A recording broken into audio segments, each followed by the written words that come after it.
Alors le message que je veux faire passer, c'est déjà qu'on est dans un pays d'innovation. C'est-à-dire qu'aujourd'hui, nos facultés regorgent de matières grises, nos enseignants sont quand même au top de la technologie. Néanmoins, notre territoire est aujourd'hui en proie à une crise économique, à une incertitude légale et fiscale, et donc l'entreprise n'est pas aidée.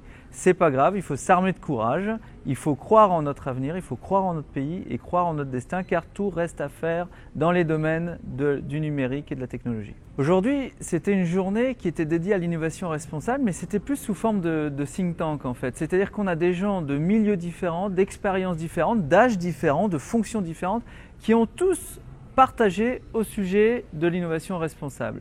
Alors bien entendu, ceux qui sont plus axés sur le commerce ont trouvé à travers les tables rondes où j'étais matière à faire et se sont dit que finalement elles avaient un avenir dans le commerce, mais il faudrait peut-être le modifier dans la manière de le promouvoir ou de permettre l'achat.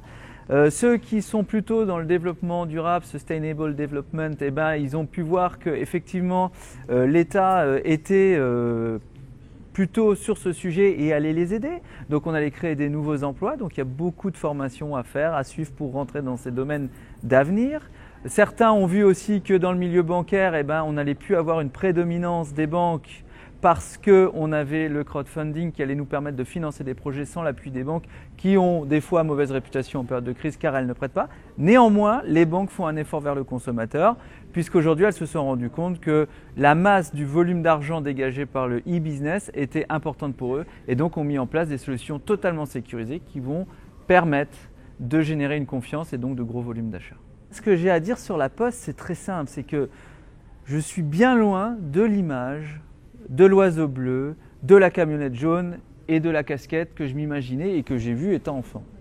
Aujourd'hui, j'ai bien compris qu'il y avait un enjeu stratégique pour la Poste à livrer de plus en plus de colis parce que le business sur Internet allait générer une énorme activité là-dessus. J'ai bien compris que la Poste était vraiment innovante en matière de sécurité des paiements avec Paylib et notamment le paiement avec la reconnaissance vocale. Et j'ai bien compris aujourd'hui que la Poste n'allait pas supprimer des emplois en supprimant des guichets, mais allait bel et bien créer de nouveaux emplois dans plein de domaines innovants.